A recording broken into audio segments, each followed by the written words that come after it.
You're now live. We are live and welcome back. This is Senate Finance, and we've got one last thing today, and that's an issue that's been brought to me by Blue Cross, the Chamber of Commerce, and the healthcare advocate. I've explained to the committee as best I can what's going on, and I've explained to them that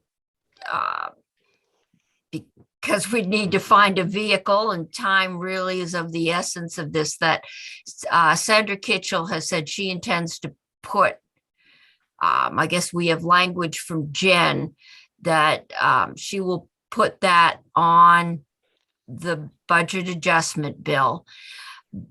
So what my intention today is to let you tell the committee what's up.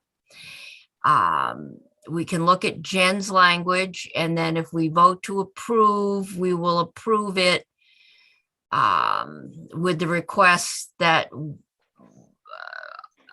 I guess, or Jen, that I will communicate that it is the committee's wish that this be added to the budget adjustment so that she has our stamp of approval for having looked at this. I think that's the best solution I can come up with. So I don't know who's going to start. Sarah Teachout Sarah, from okay. Blue Shield. I'll start, and then everyone has the piece to talk to you about. So I feel like we as a group come to this committee every year with an urgent issue related to something that has happened in Congress or something that hasn't happened in Congress. And we very much appreciate your extreme responsiveness to these issues and understanding the situation. So this is from last year. Last year, we came in at the end of the session and asked you to unmerge the individuals and the small businesses in the exchange marketplace so that the individuals could take advantage of the expanded advanced premium tax credits that were authorized at the federal level, and so that also small businesses could benefit from lower rates because of unmerging that risk pool. So we had hoped that by this time this year, we would be able to come and say, hey, that's so great. The Congress extended those tax credits. The problem is they were in Build Back Better, and their fate is a little bit uncertain. We have heard that there is broad consensus federally for passing those or extending those expanded advanced premium tax credits, but how and when they'll pass is extremely uncertain. So what we're asking, and I think I'll let others explain what the proposal actually is, but we're asking you to allow Congress a little bit of time to do what they should do for Vermonters. And the reason that we need this so quickly is that per usual, we have to prepare and file our rate filings for 2023 in a couple months. And so we need direction on how to approach that. So the quick proposal is to, if the federal tax credits are extended, then you would keep the unmerged marketplace in 2023. So that's the sort of quick overview, and I will let Mike and Betsy talk more details. Okay. Betsy, you want to go next? Sure. I will just say that, the fact that the three of us are here and pretty much united is a good thing. It may be a first. Oh, it's not a first. It's not. I think we were here last year, sort of united Yes, as well. the same thing. So I think that that's good. And we have had some conversations offline a little bit to make sure that we're all in unison here. But also, I think Jen Carby has actual language that she can walk you through. So yes, we are supportive of extending this date. I think we had this conversation quite a bit last year. We were very hopeful last year at this time. We were hopeful that the feds would do the good and right thing. And I guess maybe this is an attempt to say we're still hopeful, although seeing what's happening at the federal level, I'm I'm going to remain a little bit hopeful, but this would basically give us time until the fall, I think September 1st, or we can talk about that specific date. But in essence, giving the feds a little bit more time, because if that doesn't happen, the trigger that is in the statute now will be triggered, and that will mean that we will have the markets be merged again. And so when I was here last year, I think you all made me pinky swear that I wouldn't, Senator Hardy remembers this. I actually think the word pinky swear was used. That We're I a very wouldn't. mature group. It's fine. It's Friday afternoon, but that we when and if this trigger came to pass, that although we think we might have seen $13 to $17 million of savings for businesses last year, and in the individuals in the individual market were not harmed by that, that if we had to merge these markets again, we would feel that coming back this way. And so that's a little bit about what we're trying to avoid, is feeling that pressure again. Nobody wants that, even though we did pinky swear that 1 year of savings was better than 0 years of savings. And I'll still say that. But, feeling that come back in raised rates for the small group market is something that we'd like to avoid. Thus the reason for extending the date. So I would say that I can certainly talk to you about what businesses are going through right now as far as struggles and other increases in weight with legislative proposals that are happening right now, but we'll just stick to this for the moment. I do want to be certain in this discussion, I know we're trying to do this quick and get this in the BAA, but what we're talking about when we do this is that there won't be those expanded premium tax credits for all the expanded areas, both in the amount of money as well as in the categories of people that have gotten that. So it's while if this comes to pass and the feds don't act in the way that we hope that they act, if the trigger is done and the markets are merged, not only will small businesses feel it, but having those individuals go back to where they were a year ago, I'm sure they will feel that as well. But that is what we're not talking about additional protections that would increase the amount on small group. So I think that's pretty much all I need to get out for now. Be glad to answer any questions, but maybe Mike, you want to add something to this conversation? Yeah, thank you, Senate Finance. It is becoming more regular for the likes of the Chamber and Blue Cross and the Advocate's Office to be on the same page. And the Healthcare Advocates Office is supportive of this approach. I agree with Betsy. It's a really bad scenario on all counts if Congress doesn't act. And I also agree, I think we're all in agreement that if Congress does act, that it really makes sense for us to continue the organization of the marketplace as we did this current year, with rating the individual and small groups separately. So I want to just draw your attention to one tiny piece of the language that Jen's gonna walk you through the language, and I have a little concern. I do have a concern about one piece of language. I think we're all on the same page. If Congress acts and extends the ARPA subsidies, we should divide the market. I think that there's language in here that says, or is made substantially similar opportunities available, that I have some concern about. I am looking for a tolerance to make sure DEVA has some ability to act in the event that it's not identical, but also wanting to be really clear in the legislature's instructions that we're talking about a small tolerance.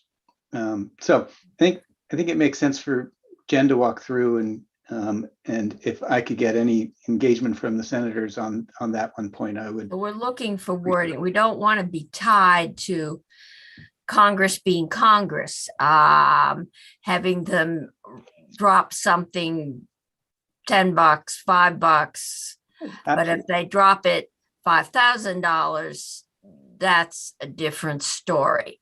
So we want to, and the question is, how do you word wiggle room? Okay, Exactly. Jen, that's your field. I'm confident So I Jen. tried. I'm the one who put in substantially similar. So you can look at it and see if you have better word choice. Do Okay, you, why I don't don't you, remember if this can committee, you share do you your like- screen and? yes, that's what I was just going to ask, what You your know what? preference is. I'm sorry, Jen, but can I just want to emphasize something. Betsy a moment ago said we were hopeful a year ago. We had good reason to be hopeful a year ago. Your committee's action saved small businesses, I've been saying, better than $15 million. And that, coupled with Congress's action for last year, brought in something in the range of $60 million in increased premium tax credits on the individual side. Your committee's action was really successful last year. I think I just wanted to make sure you heard that.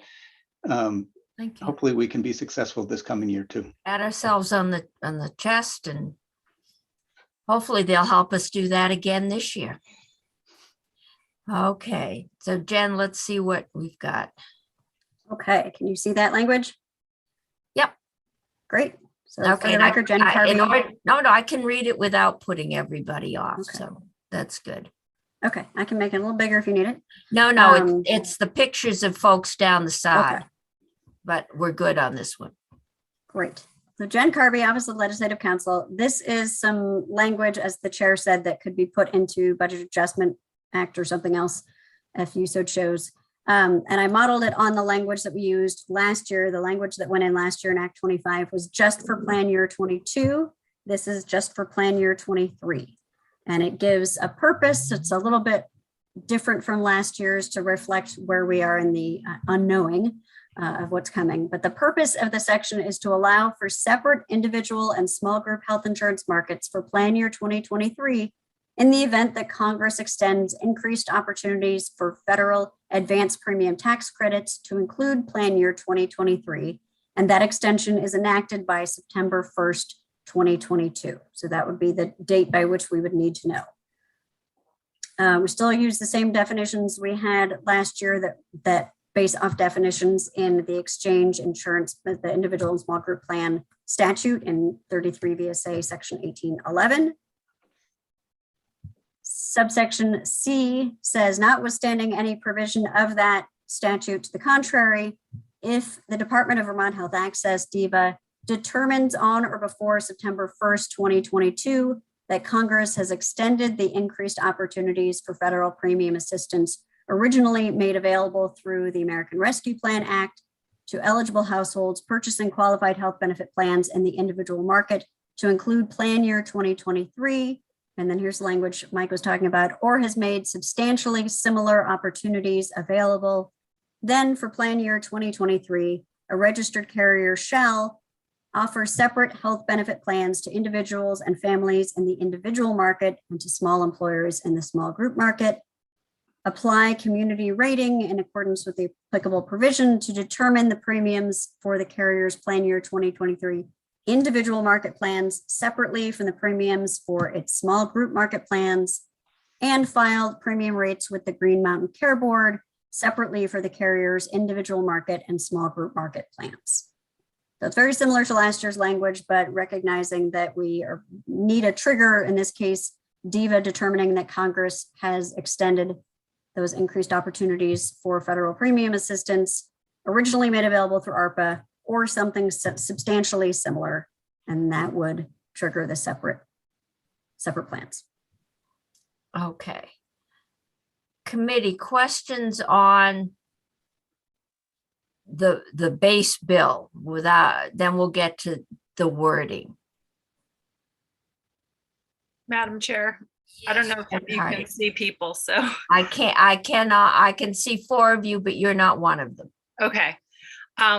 Well, I was hoping somebody could remind me of the timeline, because I'm sort of thinking back to last year. I believe there was some timeline that insurers had to meet in May, maybe, in order to set your rates. And then Diva had to do something. So Sarah or someone could you? Sarah is waving, so Thank you. We'll do Sarah Sarah. Tito from Blue Cross. So yes, you're absolutely right. The urgency is the sort of long timeline. So we have to submit our rate filings in May, somewhere around the 10th. And then they get reviewed by the Green Mountain Care Board and their actuaries. The rate hearing is in July.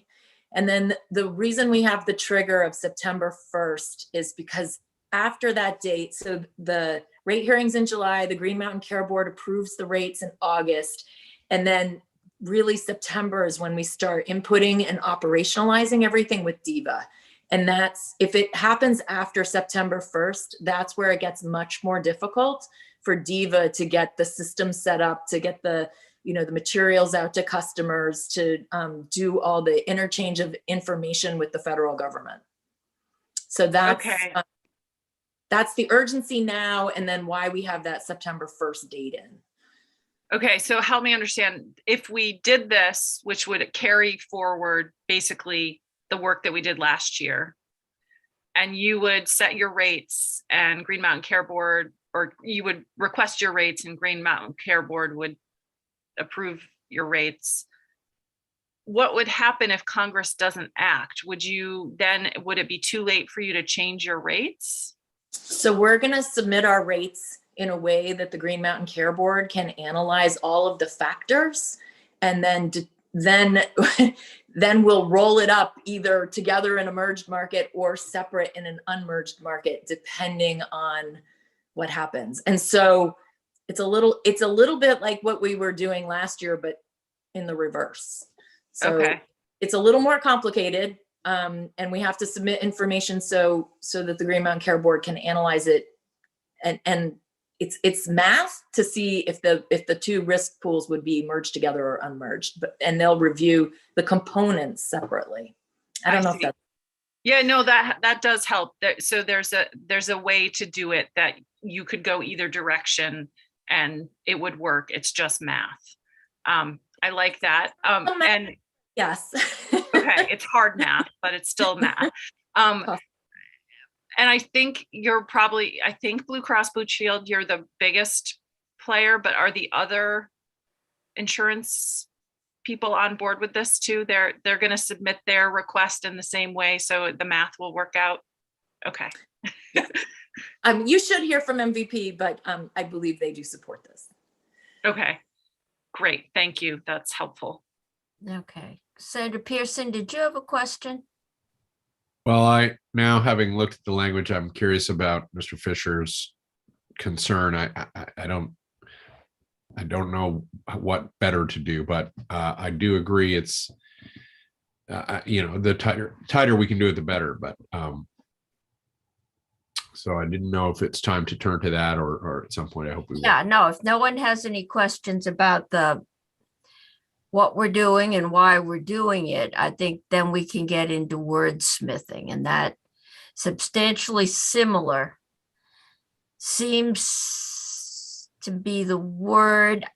I read it in context and I wasn't sure how we could tighten it up unless you wanted to start putting dollar amounts on it, at which point we start to risk losing the good for lack of the perfect, trying to get the perfect. So do we trust Diva to decide what is substantially similar, I guess? Michael, you raised it. Yeah, Any suggestions? I think, Senator, you started to go down the same track I had. I would say, look, we don't know what Congress is going to do, and if it's a couple dollars off, no one's going to.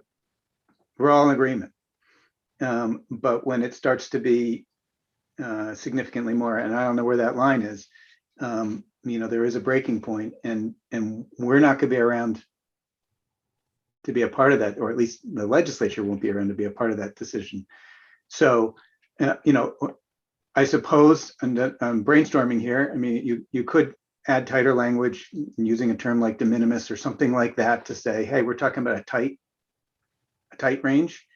That would be one approach I can think of, or another approach could be to require Diva to be in touch with, the likes of me and the carriers and the Green Mountain Care Board in making its Well, decision. that's what I was thinking, is doing something like after consultation.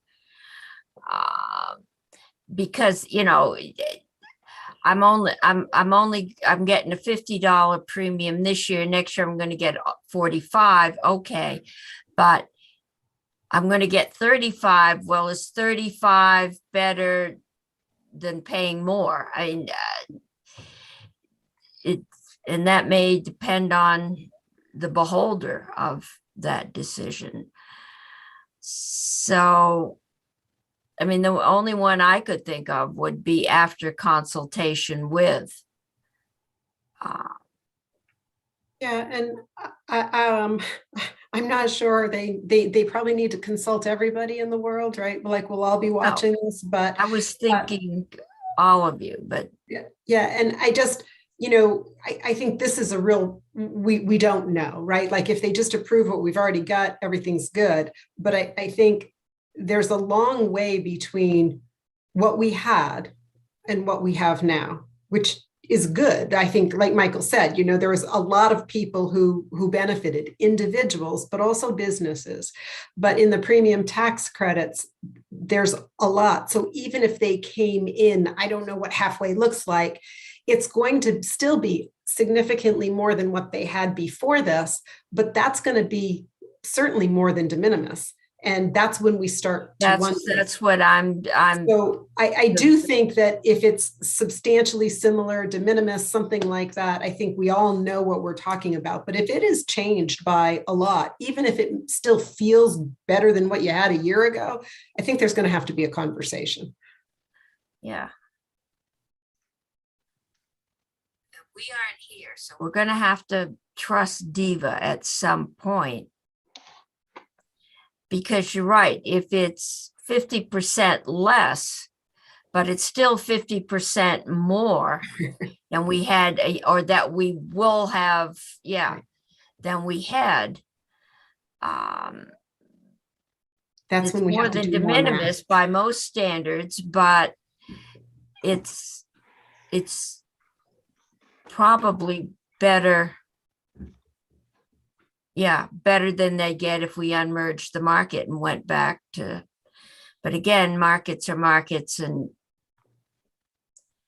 we won't know till we get there. Senator Hardy. Yeah, it seems to me that having some kind of consultation with the three of you plus Green Mountain Care Board or something. If you all can be on the same page, then it seems reasonable, and you're all around when we're not, hopefully.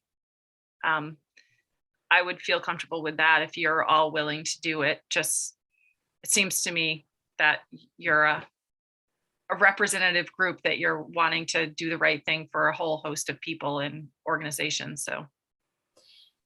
So Jen, could we say substantially similar? Does it say Diva can approve and say after consultation with?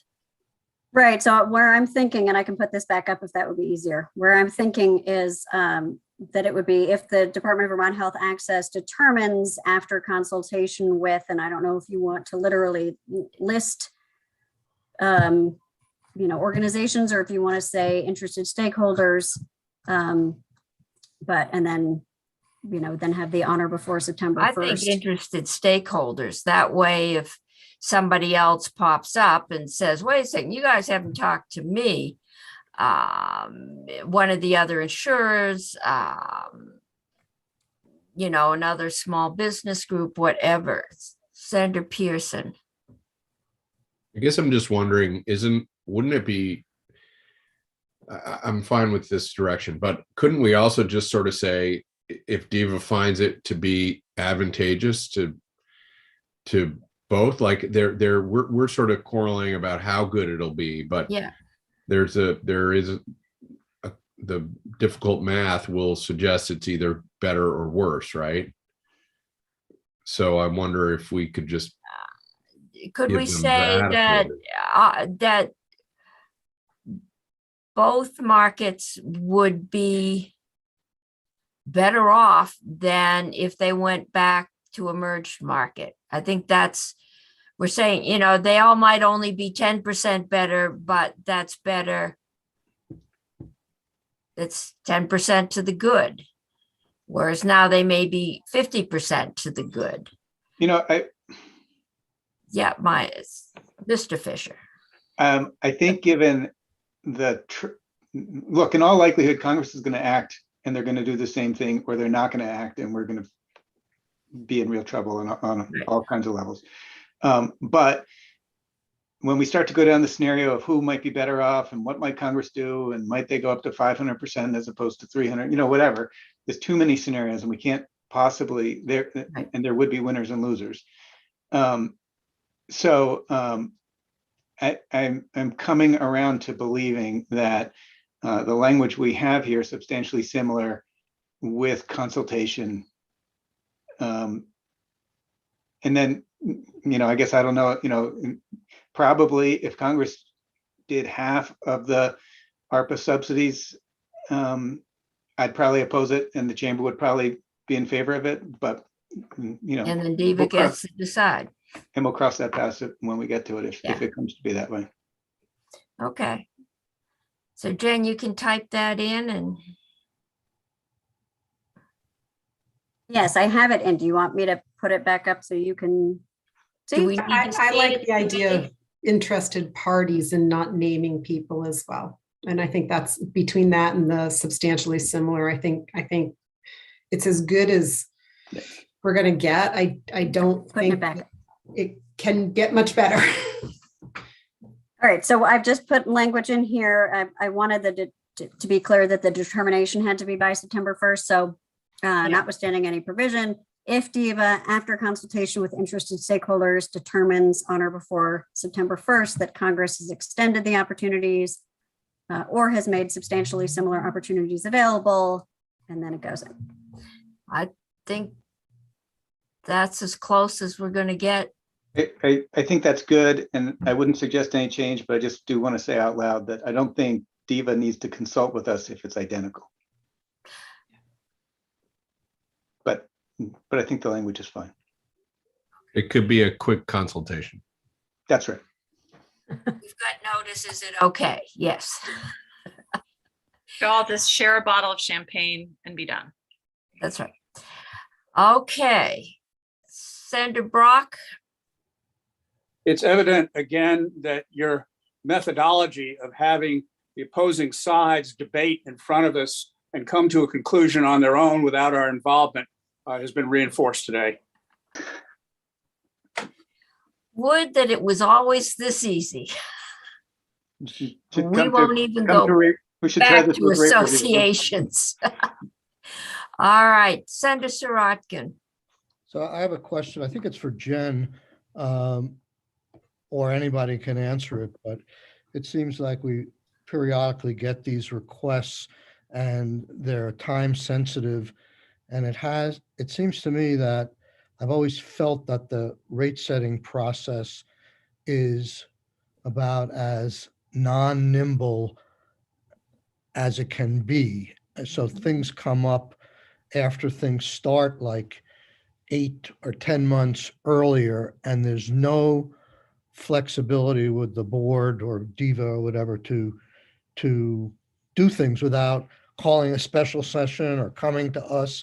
And I'm just wondering if there's any changes we might think of in the rate setting law that could, in some ways, allow for a greater nimbleness and leave us out of it.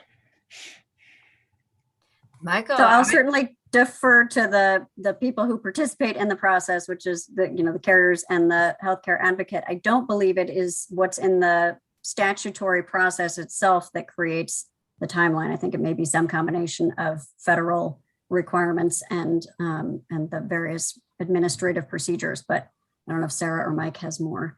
And I think I'm going to declare this beyond the scope of this bill. It's Friday, oh, no, it's definitely beyond the scope of the bill. This isn't even a bill. It's a simple statement. And it's Friday afternoon, so I You withdraw. got it. I withdraw. And you're in Portugal. That's right. I withdraw the question. I'm going back to the river. I think it's something we definitely should, Ken probably should look at, but I don't think this is really the vehicle to do it. No, I wasn't implying that. Okay, so committee, any other questions of our honored guests and who are actually seeing us together? If not, I think we could use a motion asking, I guess, me to communicate that we have looked at and approved this language and asked that it be added to the budget adjustment account. And if Jen sends me a copy of the language, I will ship that over to Senator Kitchell. Does that? So moved. Okay, Senator Sirotkin has moved. Is there further discussion? If not, all those in favor say aye. Aye. Hi. Opposed, say no. Senator McDonald, was that a no? You're muted, Senator. Aye. You're an aye. Okay, I just saw a hand waving. I guess you were hitting the button. All right.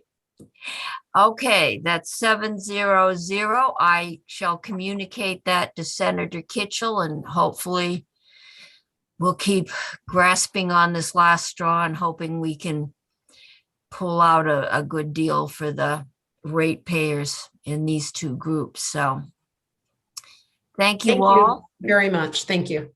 Thank you. Well, thank you for being there and bringing that to us.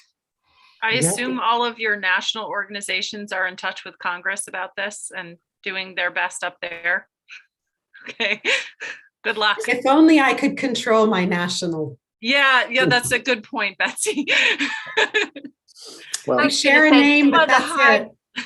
Yeah, it's one of the hard parts of having the Vermont congressional delegation, at least from most of our point of view, is that it's pretty hard to beat on them because you're pretty sure they're going to do the right thing. That's true.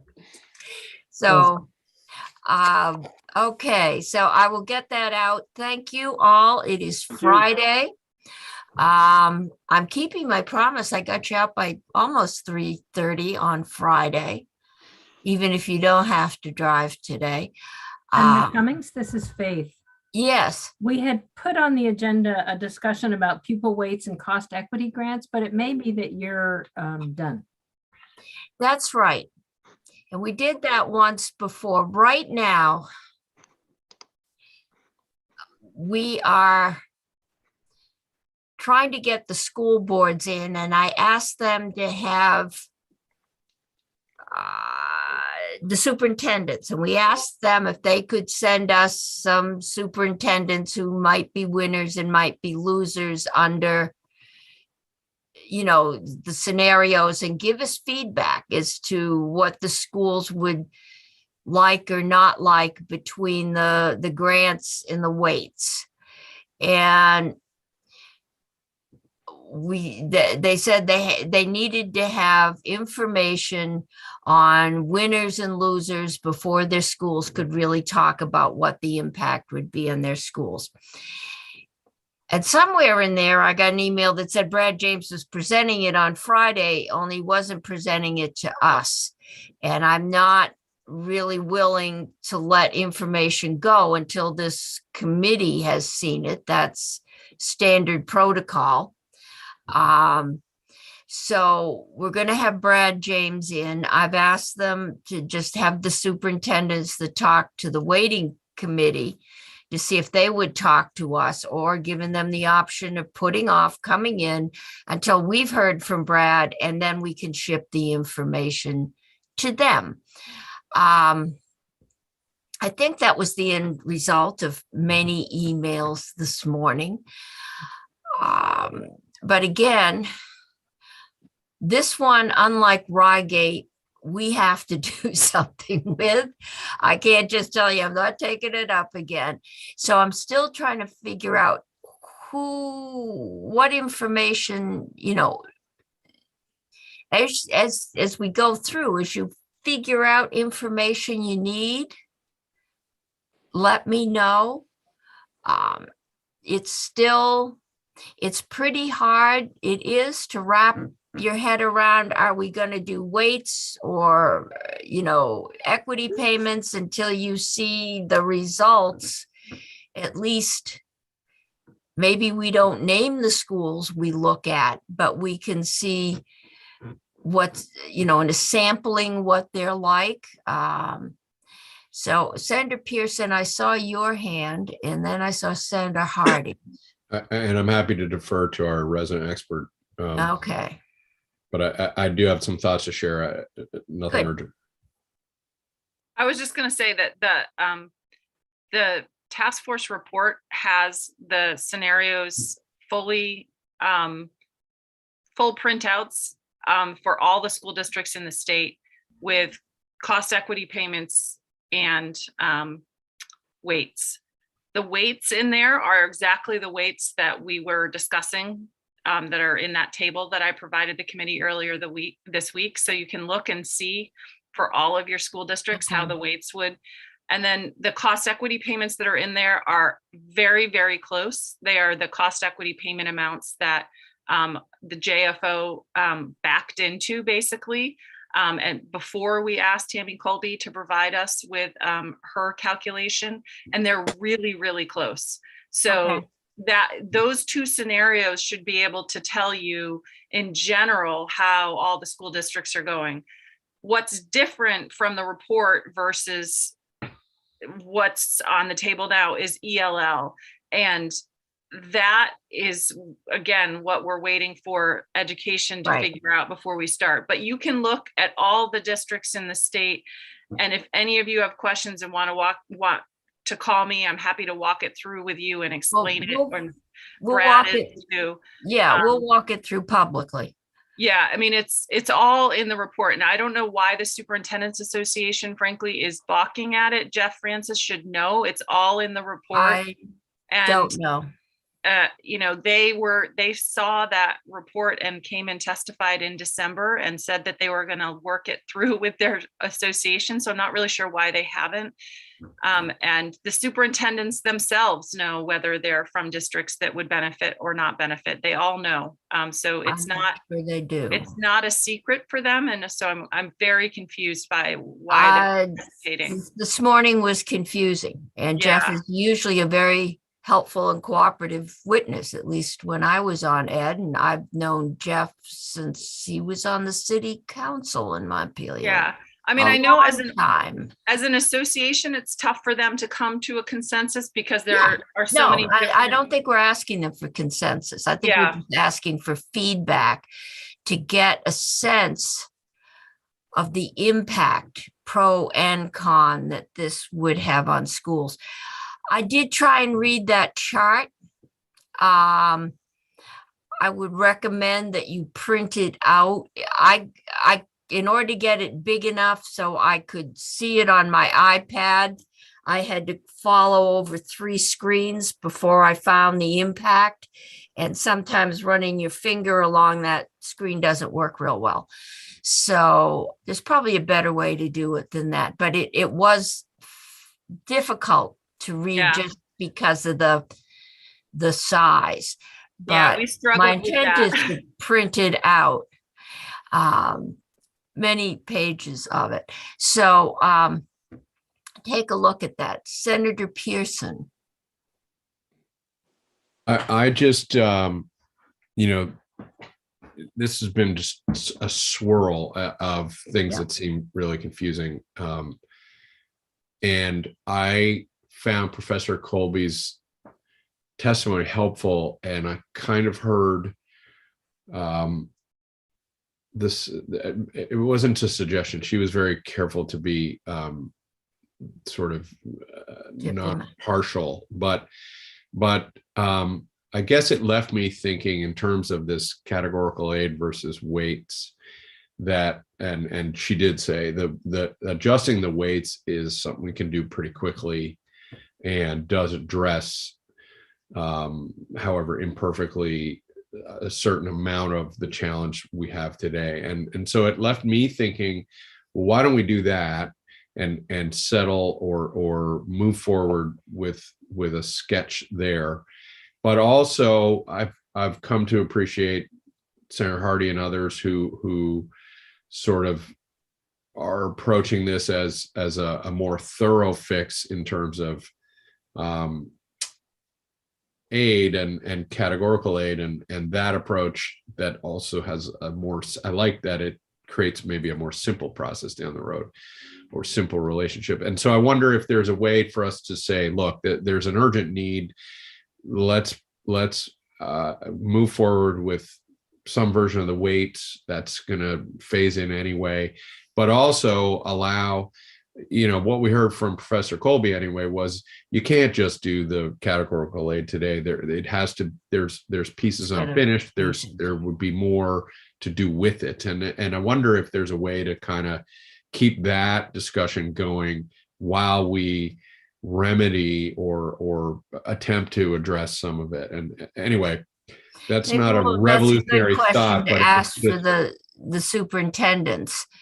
And we also have the suggestion, and maybe we'll let Senator Hardy walk us through that we could look at a hybrid, that there's a lot of new categories that are being suggested for weights.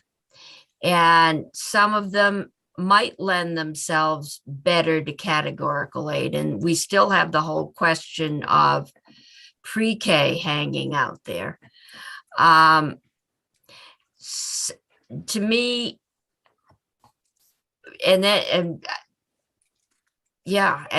think the only issue I can see is saying, well, we're going to do weights now because schools know them. Schools are going to have enough disruption with changes in the weights without changing the process that they use. But I don't think, and Senator Hardy, correct me, or Senator Brock, that if we went to categorical aid, that you might have the same winners and losers. So it might make it even worse. So I do want to make a distinction here on one thing, and that and it is a little bit confusing because of the language that Professor Colby was using, and I understand why she was using it. So the cost equity payments, they are not the same as a straight categorical aid. And she was calling them a categorical aid, and they're not exactly the same. Categorical aid can be designed in a whole bunch of different ways. And the cost equity payments are basically the lightest touch categorical aid, basically, if you want to put it into those categories, where it would ship money out based on a formula. And there would be not any kind of paperwork. It would be all completely formulaic. And it would be part of the whole sort of education finance formula process. And that was intentional, that we didn't want to create an extra layer of burden, quote unquote, for the school districts. And those would be for those four categories: the grade level, school size, poverty, and population density. The one category, and I intentionally say category here, where we felt like a true categorical aid made sense was ELL, because of the complications that come with ELL and how the weights don't really work for that. And it's really a very specific educational program and identifiable need. And so it's tough because there's this sort of, the cost equity payments are sort of in between a weight and a sort of straight categorical aid. So that's just one thing. But you're right, Senator Cummings, that what if we did weights versus the cost equity payments for those four categories, there are slightly different winners and losers. And we tried hard not to use that term, but now the cat is out of the Well, bag. on that somebody's one. going to get more and somebody's going to get less. I mean, Right. But it's what it really is that the winners are bigger winners and the losers are bigger losers. It creates bigger spikes with the because- categorical with- aid. with or the with cost the equity equity yes. payments. Yes, and with the ELL categorical aid, it's a whole different story, and it's Well, we it's aren't looking at calculated that. differently. Yeah, So I we just aren't want to looking at that. caution you, and I think that we were really careful in the task force to be careful with our language on a lot of things. Like we never used the term winners and losers. We tried really hard to avoid that. It was school districts that gained tax capacity or lost tax capacity is how we phrased it. And then the cost equity payments are different than the type of categorical aid. They're formulaic. They don't have the sort of requirements. And one of the things that Professor Colby was talking a lot about was sort of regulation, and how much regulation are we willing to put into place in order to get the outcomes that we are interested in. And these are sort of unregulated grants, so to speak. And I know it's subtle and it's hard, and we talk so much about language that it's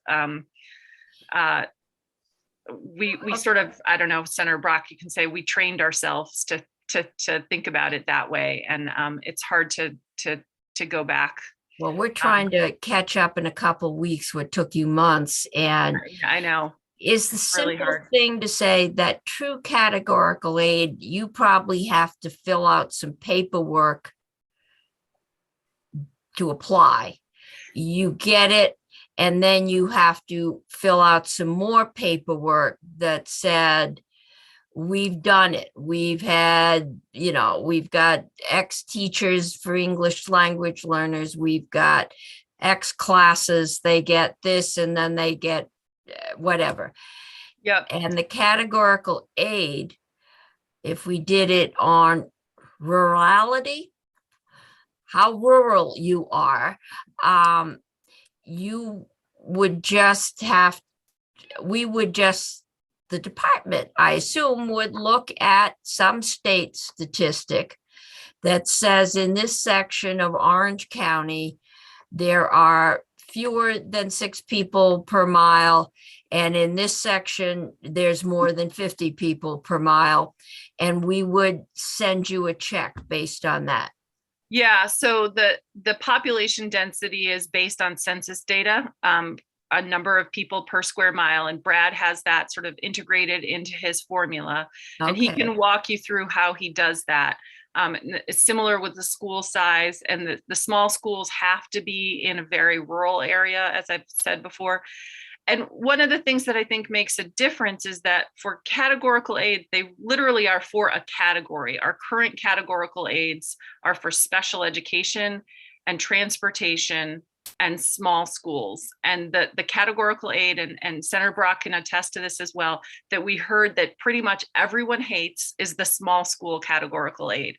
And I think in large part, no pun intended, they hate it because it's not really a category of expense. You're a small school, and you have you're just more expensive to run because you're a small school, but it's hard to identify the expenses that are 3 related to it. kids in 4th grade, you have to hire a teacher.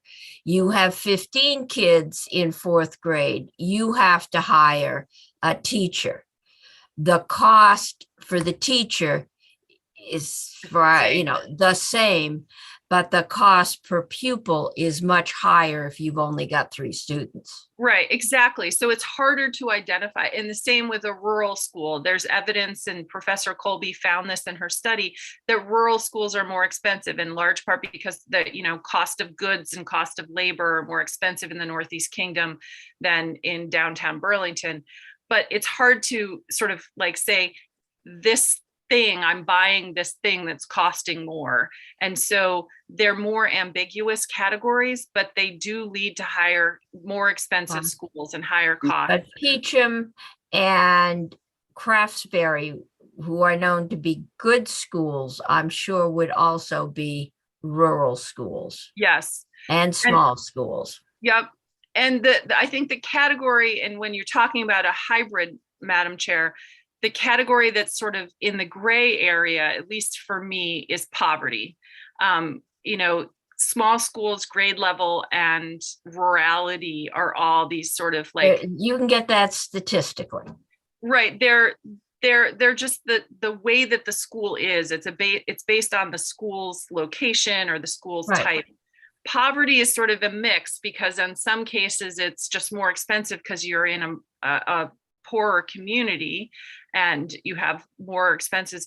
But in some cases it is actual student supports that you're paying for. Yeah. And so you can identify them, like additional, you know, tutors, or additional, you know, Mental- food or mental health or clothes or whatever, that sort of things that go along with Yeah. identifiable poverty. So that's the gray area for me, but so it could go either way.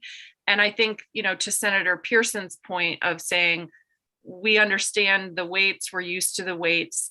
I think it makes sense to start with the weight for poverty and maybe put language in, this needs further research, and maybe in the future it would work better to have some kind of grant.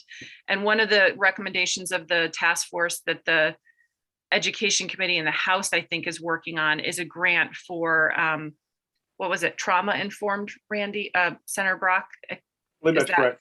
Yeah, so they Yeah. are looking at that, and that sort of plays into this too. So yeah, it's complicated, but Okay. I understand, you know, we're at a place where what we know might be the easiest path forward. Yeah, Senator Pearson. Yeah, I guess that's my point is there is it's not really debated that there's a problem to solve that we've, you know, that's why we're willing to have this difficult conversation. But there is a real risk that we do nothing.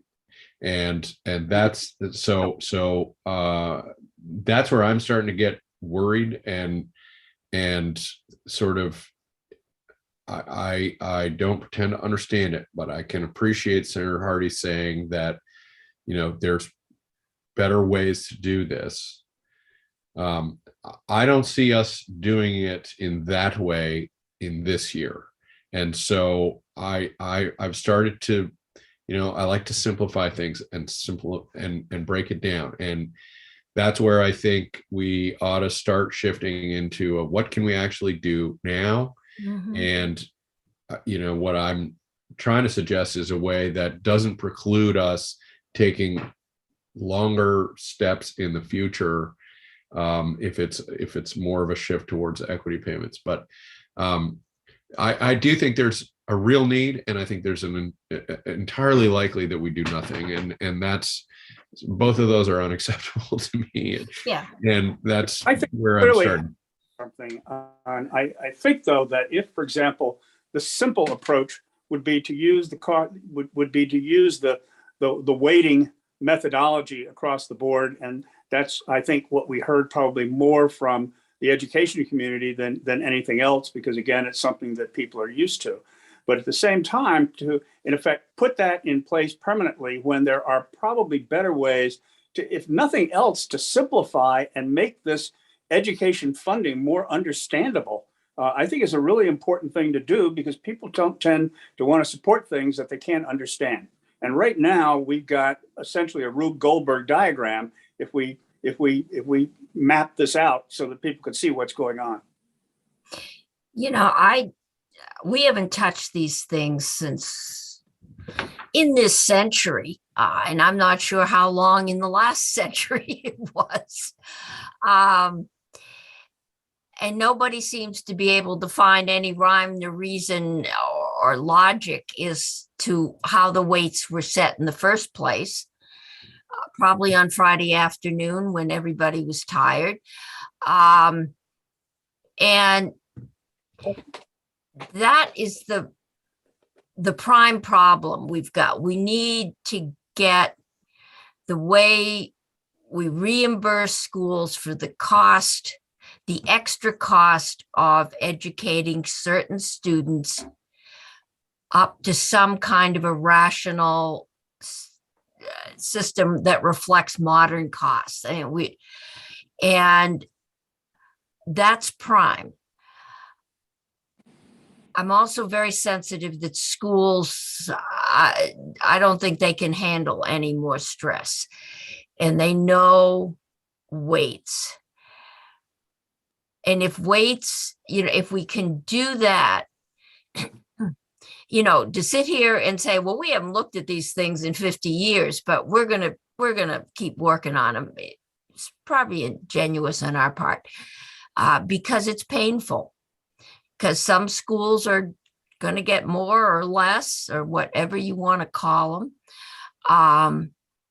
And we need to find a way to phase that in. And we can. It looks like English as a second language is going down as a grant.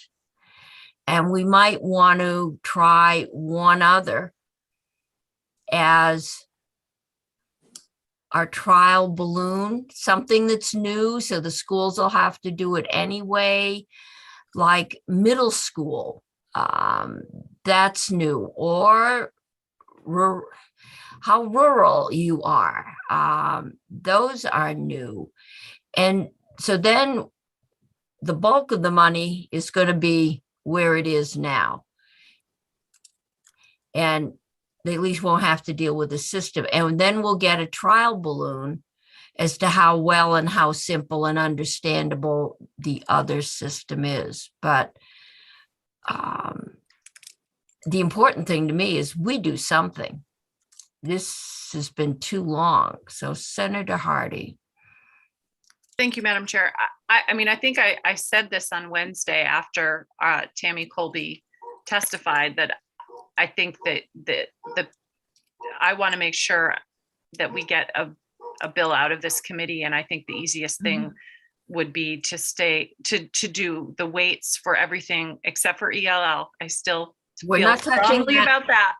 Not ours. But the other 4 categories, and then I think to Senator Brock's point, one of the things that we recommended as a task force was to create this education, can't remember what we called it, but the sort of oversight body. Randy, do you remember education But you tax got advisory? two. One was evaluation. The other one was a task force. And Right. personally, I'm not sure why the Department of Ed can't do that. Well, they would be part of it, and tax would be well. part of it, and JFO. So it would be a sort of like a permanent group. It wouldn't be a that would do the recalculations and things like that. The whole and then issue that's really important in all of this is to have oversight Yes. Yeah. that allows us to go back and look at what we did. We think we may be doing the right thing, but unless you measure it and unless you can report back on, did it work? Did it do what it was intended to do? Be clear on what the intent is, and also be clear on how we measure whether or not we've accomplished it. I think that's really important here. Yeah, Well, absolutely. okay, And I so- think, and we've got to do that. Then we've got to set up that mechanism. yeah, and I think we can build that in, and just to be clear, that the school districts, all of it would be by formula either way. So at their end, they would just be getting the money. It's a question of how the formula worked to be getting the money. And one of the things I think we'll hear, and we heard in the task force from the districts that are losing the tax capacity, the losers, is that they need it rolled in over a long enough period that they can plan. And, it seems to me that 5 years, starting in FY24 and rolling it in over 5 years is reasonable, but there may be some districts that need a little bit more help along that line. And then Tammy Colby's suggestion about a floor may also be helpful, and that's another conversation. But The other thing, though, that I'm particularly concerned about is to make sure, when we started, at least when I started out on this task force, one of my thoughts was what we're doing is we're rebalancing. We are not increasing costs and spending. And that is one of the things that I think we should be very, very careful about, because this isn't federal money that we're talking about that's Nope. coming to us for free. And if we bake something into the system that increases the cost of education substantially, simply because we're rebalancing as opposed to actually adding anything of value, that would concern me a lot. Yeah, and I think that's part of what I'm trying to, and we won't know. But if it is true, that there's a potential for schools to lose up to $10 million. I don't know how any school is going to absorb that, even if we phase it in over 5 years.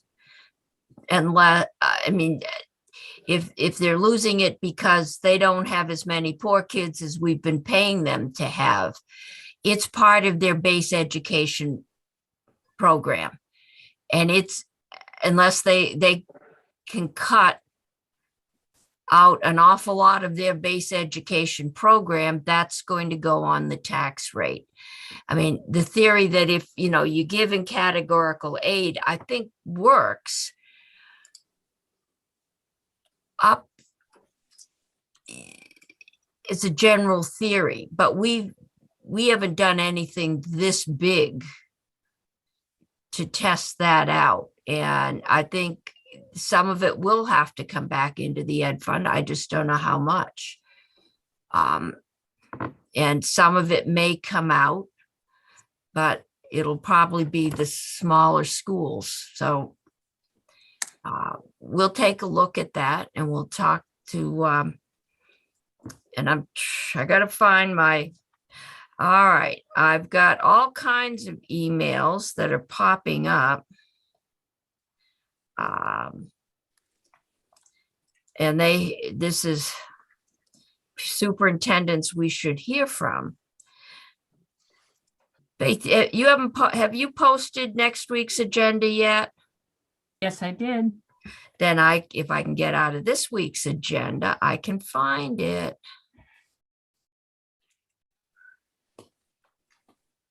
Only I'm not being successful at doing that. And Madam Chair, I think I sent you 6 superintendent names that were sort of a mix of. And I just got some from From Jeff. Yeah. Leonine, and I'm still looking for this. Those will be only one-sided, I'll tell you that. Oh, I'm sure, but that Leonine. everybody gets to get their day. This is not updated. All right. See if I redo. Good.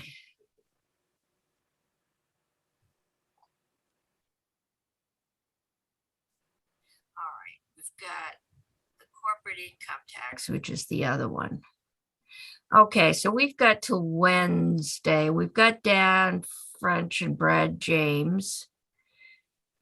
And the school boards and the Coalition for Vermont Student Equity, are they pro or con? They are the coalition of school districts that is represented by Leonine.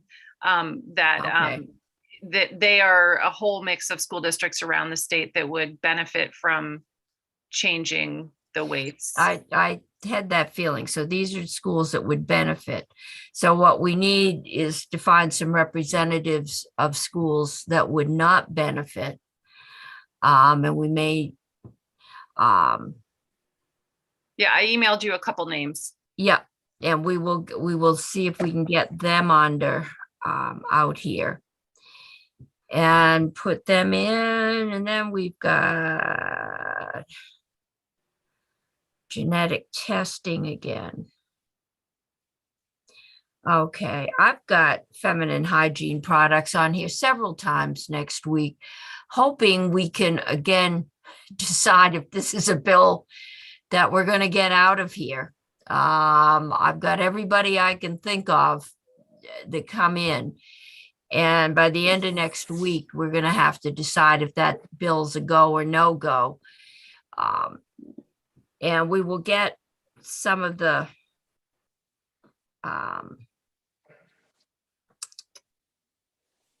superintendents that stand to lose under this system, and listen to all of them and listen to how they think their school might be able to respond and what would also be the best way to transition them.